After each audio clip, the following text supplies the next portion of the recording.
You know, right now, at this very moment, there could be an invisible force attacking your biggest investment, your home.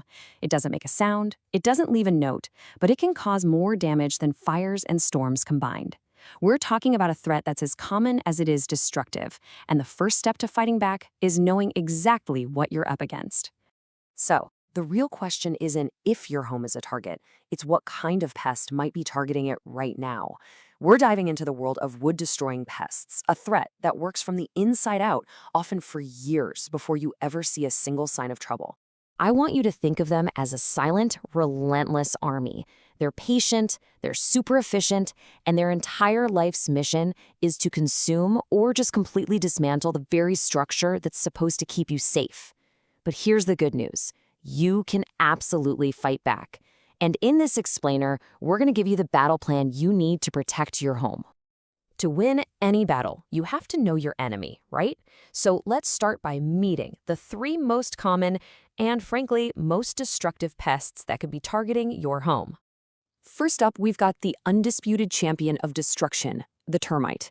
These aren't just a few rogue insects. They're social creatures living in massive colonies that can number in the hundreds of thousands. And they don't just chew wood, they actually eat it. They consume it from the inside out, leaving what looks like a normal piece of wood, but is really just a hollowed out shell. Imagine a floorboard that looks perfectly fine, but is actually as fragile as paper. Yeah, that's the work of termites. Next, we have woodworms. And here's a fun fact. Despite the name, they aren't actually worms at all. They're the larvae of wood-boring beetles. The real danger here is their life cycle. These things can live and tunnel inside your wood for up to 5 years. 5 years! Silently weakening it from the inside before they ever pop out as adult beetles. And finally, let's talk about carpenter ants. Now, what's really interesting here is they don't actually eat the wood. Instead, they excavate it. They chew right through it to create these perfectly smooth little tunnels and galleries for their nests. Their calling card? They have a huge preference for damp, water-damaged wood. So a leaky pipe under the sink isn't just a plumbing problem, it's a welcome sign for them. So it's absolutely crucial to understand this one difference, and this slide lays it out perfectly. Termites are consumers, they're messy eaters. Their tunnels are often filled with soil and waste. Carpenter ants, on the other hand, are builders. Their galleries are clean, almost like someone sanded them down. Knowing which one you're dealing with is totally key to getting the right treatment. If you're wondering just how serious this is, just look at this number. $5 billion. That's the estimated cost of termite damage every single year in the US alone. To put that into perspective for you, that's more financial damage than fires and storms cause combined. Just let that sink in. We have smoke detectors and storm warnings, but this silent threat causes even more financial chaos.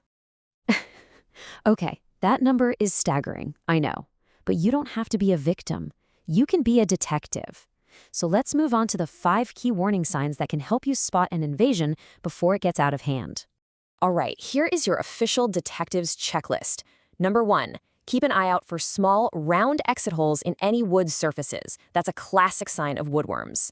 Number 2 is something called frass. It looks like a fine, sawdust-like powder, and you might see it under furniture or near wooden beams. It's basically pest waste. Third, look for mud tubes on your foundation walls. These look like little pencil-thin tunnels, and they're basically highways for termites. Fourth, go ahead and tap on any wood you're suspicious of. If it sounds hollow or dull, there's a good chance it's been eaten from within. And finally, number 5, watch for swarms of winged insects in the spring, and especially for little piles of discarded wings on your windowsills. That means a colony is nearby and looking to expand. So if you just had a little aha moment and recognized one of those signs in your own home, take a deep breath. The key here is not to panic. You want to act deliberately and you want to act quickly.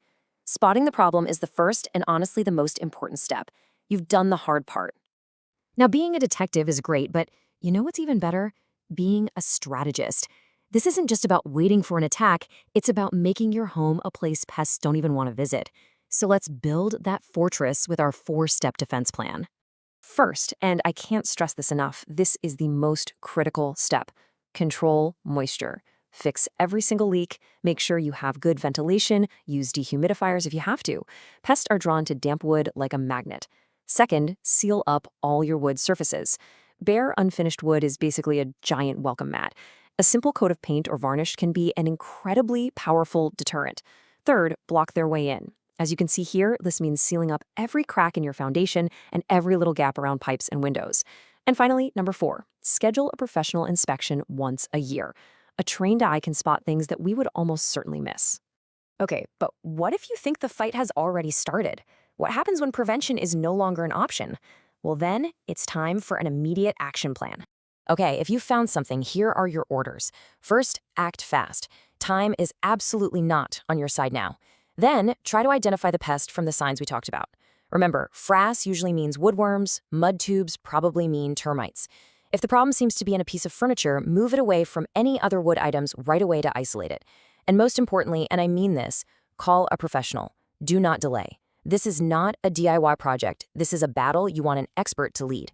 So we come right back to this. Your home is for almost all of us our biggest investment. It's our place of safety and security.